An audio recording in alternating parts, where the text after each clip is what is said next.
All right, major news on UFC 303. Not good. Not good at all. This is looking like this fight is going to get canceled again. And I'll tell you, I heard a rumor about that this morning, and I wasn't sure how legit it was because it was a very credible source. But I had a lot of credible sources tell me things last week that apparently may have actually ended up being true, but we thought were not true. So I'm going to tell you this. Ariel just did a huge update about it, and we're going to talk about it. And somehow in the same video that we're talking about the main event being canceled, likely canceled, we're going to talk about Conor McGregor mocking the pay-per-view buys for UFC 302. That if this is a new thing that he did, this has to throw into question whether this is legit that this fight is going to be off, right? You would think, right? Ariel has known what was going on this whole time, so I'm not questioning Ariel's sources or whatever when he says, like, this is not looking good, but this just happened. Conor is making fun of the number of pay-per-view buys that they sold for UFC 302. Is that the kind of thing that someone would do if they were about to get their fight canceled? So those are the two stories we're going to talk about in this video. Go ahead and if you want to subscribe or support the channel, the best thing you could do is subscribe to it and then tell your friends and like this video. We're going to have some members only stuff coming up later too. I'm throwing this in afterwards because as I'm talking about this Conor McGregor thing, I want you guys, please, I really do genuinely believe that we have the best community in the mixed martial arts. You know, like the people who follow my channel, the comment in the comments for the most part are super intelligent and very well educated combat sports people. And so when you watch this and you hear like what Ariel's update is and then what I tell you and whatever, I really want to know, what do you guys think has been going on? Like what could possibly have been going on? Please, theories in the comments, because I'm going to read them and I'm really curious what you guys think. I literally just treat this channel like I'm talking to a bunch of my buddies. And so I'm curious what you guys think. Like what could possibly explain this series of events? Oh, and then after the Conor McGregor story, I'm going to read some comments from my most recent video. You might find yourself featured. And I'm going to respond to some of the comments because some of them I got. I was like, what are you talking about? And I realized maybe I didn't do a good enough job of explaining the story. So either way, you might find yourself later on in the video if you've already watched the Tyson Fury video that I did earlier. So I'm going to read comments after we're done with the Conor McGregor situation. And that's what we're going to do. So let's rock and roll. All right. So I am going to start with this particular story because, again, Conor making fun of the number of buys 302 did if he's about to back out of 303 is just so bizarre. So let's talk about that, and then we're going to go through exactly what's going on with him potentially being out of 303. Conor McGregor claims that UFC 302 did 500,000 pay-per-view buys. On X, Conor posted this today. He wrote 500,000 pay-per-view buys 302 done. A nothing burger. Conor deleted this post in only a few minutes. And that's... Oh, that's it. All right. Well, so here's the deal with that, man. I'll tell you one thing. Let's just have this conversation right here as if the fight is still a go. The fact that he deleted it, not good. But here's the thing. What's really interesting about this fight coming up with Conor McGregor is the following, okay? I think that people who understand the business of combat sports now are all coming to grips with the fact that the pay-per-view model is a limited time offer. Like it's like the numbers are just going to continue to go down because stealing the fights is so easy, right? It's so easy for people to steal the fights. I pay for every fight out of principle, you know? I'm not like, and it's only because they're fights. I will be totally straight about the fact that I am open. I will stream movies, you know? Like if I see a movie is, you know, available in HD on, you know, on the streaming sites, like I watch them. I'm not a perfect person. Don't prosecute me. It's just something that I'm, you know, open to admit to. But when it comes to fights, I always pay. But it's probably a lot having to do with, you know, I don't know. It just is what it is, right?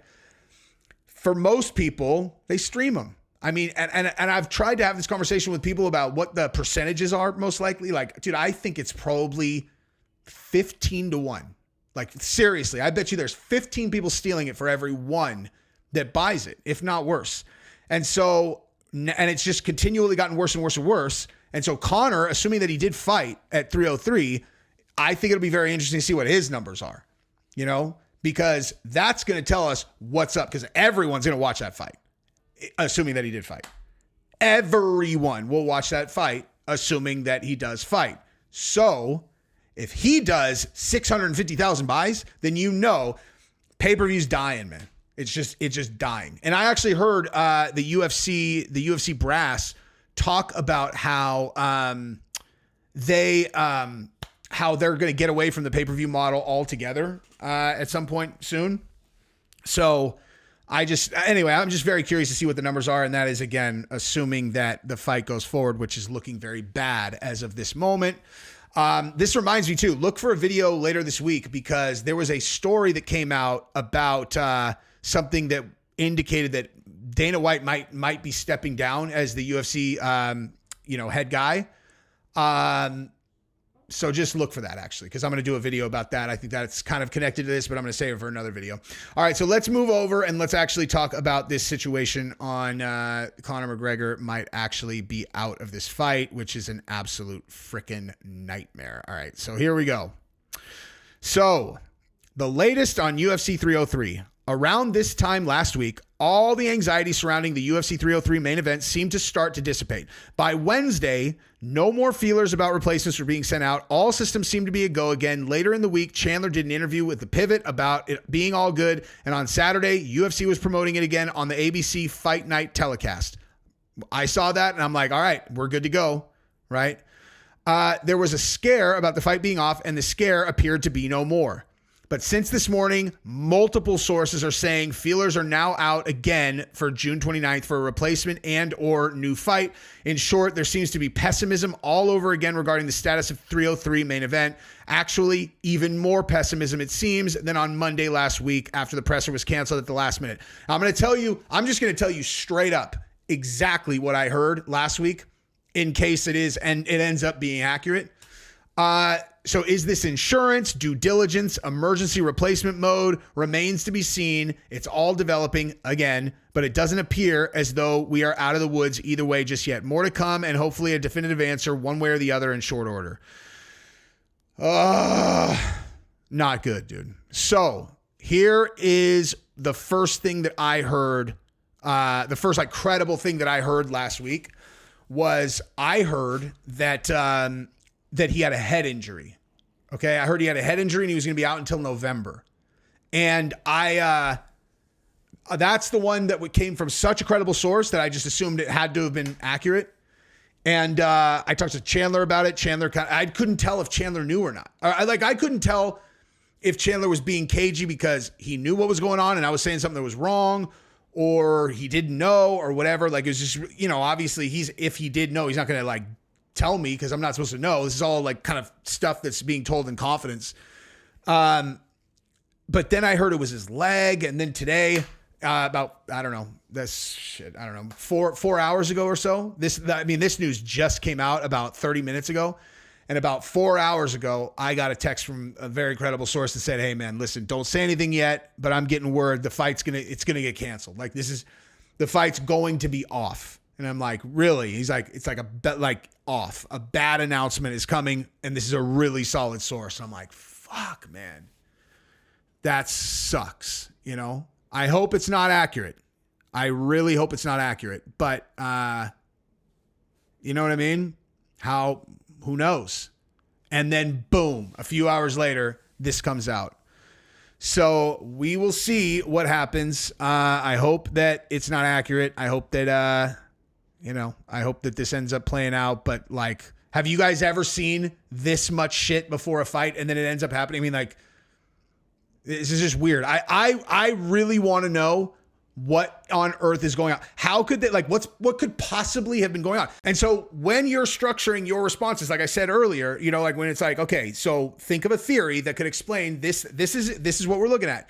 You have a press conference in Ireland, the first in the last 10 years for Conor McGregor. Okay.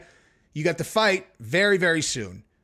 You got the fight. The press conference gets canceled last minute. I told you, I text Chandler. Chandler was not in Ireland that day. I don't know anything else from Chandler. The only piece of inside information that I have on Chandler from this situation is that Chandler was not in Ireland that Monday when it was supposed to happen. I have no other information about that whatsoever. I believe Chandler said in his interview that he got a call late night after the event 302. I think, as a matter of fact, I know he did. I just remember that. That's what happened. He got a call right after the event, and then the morning on Sunday when he was going to be flying to Ireland, he found out that it was that it was off. So that's when he finds out the thing is off. They're looking for replacements. Then all of a sudden they're not looking for replacements. Okay. And everything seems to be okay. Then they market the fight on Saturday as if everything's good and everyone assumes, okay, crisis averted, everything's cool. I heard about a head injury. I heard about a leg injury. I heard about all kinds of stuff. Okay. Then now on Tuesday, it looks like the fight's off again. Honest to God, I'm seriously asking, what do you guys think could explain that series of events? Right? I mean, that is a really bizarre set of circumstances to happen. I don't even have an answer. I really genuinely don't. I've never seen anything like that before. All right. So let me know in the comments. Now I'm going to read some comments from the Tyson Fury video because I just am. And maybe I'll be nice and maybe I won't because it just depends on what they say. Let's go. All right. So here we are on the Tyson Fury video that I did an hour ago. It looks like I put it up. And well, like I said, I talked about Tyson Fury's issue with substances. And so I wanted to read some of these comments and respond to some of them because I said in the video that in my opinion, people who struggle with substances, especially given that, this Conor McGregor thing that we're talking about, who knows, right? This could very specifically have to do with some kind of substance abuse issue. So I think reading some of these is going to be relevant kind of, but also I just want to read some of these and then respond to some of them. So I said in the video, I was like, let me know what your guys' story is. Because I think that in the combat sports community, if you're over 32 years old, there are going to be more people that have had some kind of substance abuse issue than less. I might even say like 75%. Honestly, that's what kind of community this is, dude. Bunch of hard characters, dude. You know what I mean? Derek says I was a binge drinking blackout alcoholic for 15 years. I finally quit 8 years ago. Best decision of my life. 100%. Alcohol is the worst thing that's ever happened to this world. Yeah. I mean, here, let me sort this by, the top comments. So what else do we got? I'm trying to see, like, this hasn't been up for very long. So it's like, okay. Michael Sherman says, I used to detox every month, worked on boats 2 weeks on and off. Talk about having to perform 3 a.m. Detox day 2, waves smacking you in the face, middle of the winter, dragging mad rope and wire, little piece of hell on earth. Thankfully 5 years clean. Yeah, dude. Good God. That sounds awful. That sounds absolutely awful. Robert says, I'm a pro fighter and I can't fight for shit when I'm drunk. Yeah, that's what I was saying. I was like, dude, if you're Tyson Fury,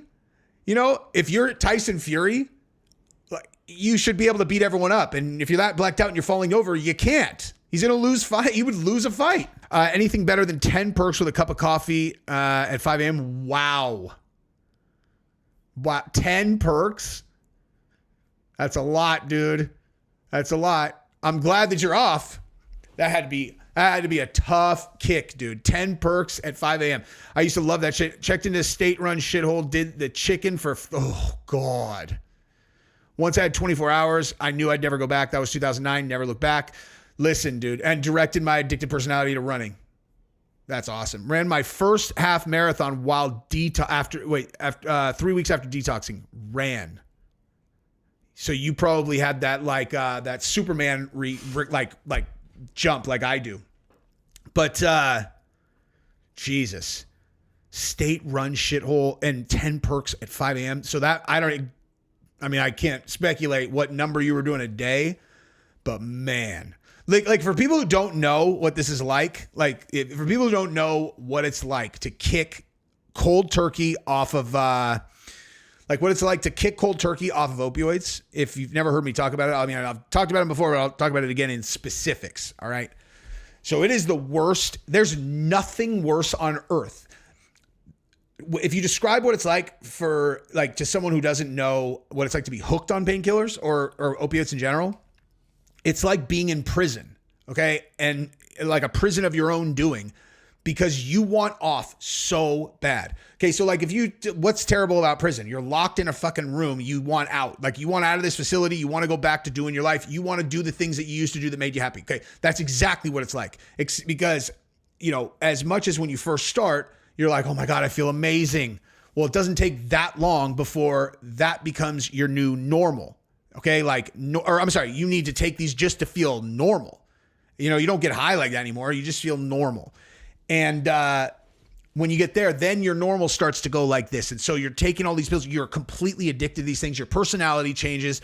And Now, if you don't take them, you're going to be the sickest you've ever been in your entire life. So you're like this completely different person, and you're trapped in this cycle because if you quit, you're going to go through withdrawal. And what the withdrawal feels like is, I don't know if anybody knows what restless legs feels like, but restless leg syndrome is one of the most agonizing things ever because it comes on when you're tired. But when it's in withdrawal RLS, dude, it's like you're the most tired you've ever been in your entire life, but you can't get comfortable. You're exhausted and sick. But if you hold still for more than about 2 seconds, your muscles feel like there are like not termites is wrong. Like they just bugs, dude. It's like, and you can't hold still. You're like, and you just can't hold still. It's hell on earth. It is the absolute worst thing ever. There's no way that you can even do it justice either. It's like, hey, describe what it's like to have the flu. It's like that, except multiplied at a large exponential, but you can't sleep at all. You're the most uncomfortable you've ever been ever. You can't wrap up in a blanket and just chill. It is awful. People will do anything to avoid it, like anything to avoid it. So clean since 2016 to 2018. Good job. Painkillers sucked me into, yeah, dude. I mean, 2.5 years. This is an obvious subject that you need to do, being in martial arts as well. I'm an ex-opiate addict. This is so important. You have such a big platform, and with the two sides of the stone, thank you for the last few episodes, really hit different. That's the only, I mean, literally, that's why I talk about this shit. It's just because I know everybody has gone through this, dude. How would you not? It comes down to one thing. Are you biologically wired to enjoy being on opioids? It's that simple. Okay. Now there are these kind of like, these kind of, I don't know, like freak people who somehow, not freaks, that's the wrong thing. Like Joe Rogan's never taken painkillers, right? Because Joe Rogan lived his life terrified of those kinds of drugs. He's never done blow. He's, at least what he says. He's never done blow. He's never done painkillers, whatever. But he's a rarity because most people, like, they're going to get hurt. Like, you're going to get hurt at some point. Frank Mir, by the way, Frank Mir's my boy. I love that dude. But like Frank Mir, when he got spracked out on pills in the middle of his career, it's because he fell off his motorcycle and snapped his femur. So he's in agonizing pain. They're going to put him on pills. And he's going to get hooked, of course. And Frank Mir is like the perfect example because like when they're athletes, you can see in real time that it's a different person. When he came back and he was like slow and he just looked uninterested and he was just kind of like phoning it in. And then when he came back and he's like, and he had gotten clean, I watched that and because I knew, I know exactly. I remember I told you guys this. It's like I forgot who I was. I'm a completely different person. And the difference between on and off is not comparable. And when he was like, yeah, I got clean, whatever. And I was like, oh man, let's see what he does. And he was just a different person. He won by submission in the first round. And he went up to, it's my favorite moment in fucking sports history. Straight up. That's that moment when Frank Mir won that fight. I mean, obviously it was a pretty fucking personal thing of why. But when Frank Mir won that fucking fight, dude, where I knew he was pilled up. I knew it just because he was coming off of the injury and he looked like a person who was on, addicted to opioids. And when he quit, and then in the pregame, him and his wife, now he had gotten clean and he looked clear-eyed. And it was like, it's hard to explain if you've never gone through it, but I was like, man, he's fucking ready. And so when he won and he went over to the cage and he pointed at Dana, he's like, I fucking told you. It's my favorite moment in professional sports ever, for me personally. That and when Tiger Woods, when he got clean, and not the Masters that he won, but the tournament right before that where he got second, where he went on that run. Man, I can't even talk about that one. That one, I believe it was a PGA championship, and he lost to Kopka, but he fired, dude. Like, he fired the whole weekend, especially on Saturday and Sunday. And it was like, there was like this moment in his third round. And I watched it where he remembered, like, he's like, now he's clean and he remembered who he was. And he's like, I can't, it's hard to explain. He's like, I can fucking win. He's like, I can fucking win. And knowing him and having seen what he had gone through in those previous years, you know, like where having seen exactly him doing these interviews, and he's like, you know, my body just can't take it anymore, you know, whatever. And Tiger has the fucking fire. He's a guy with fire, and the fire's just gone. And I always described it as it turned my lights out. Like it turned my light out. When I was on those things, it turned my light out. And then as soon as I was off, it was like I was like a lighthouse again. And like, it's the same. It's kind of like, you know, you're a person with fire. It just shuts it off, dude. And I had seen Tiger was shut down. And then when he came back clean and in that tournament, I looked in his face and I know that feeling, dude. I know it. And I can't even imagine having that feeling in a moment like that, like in a mass, like in a major, and he just fired and fired and fired. That was awesome.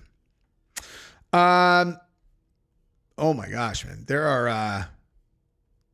a lot of comments about this, dude. A lot. Dude, but I got one. I got one comment that I was like, the guy goes, because, okay, so what did I title this video? I titled it, Tyson's situation is really serious. Scary video of him emerges. And this guy's like, oh my God, holy clickbait. That's not scary, dude. That's just clickbait.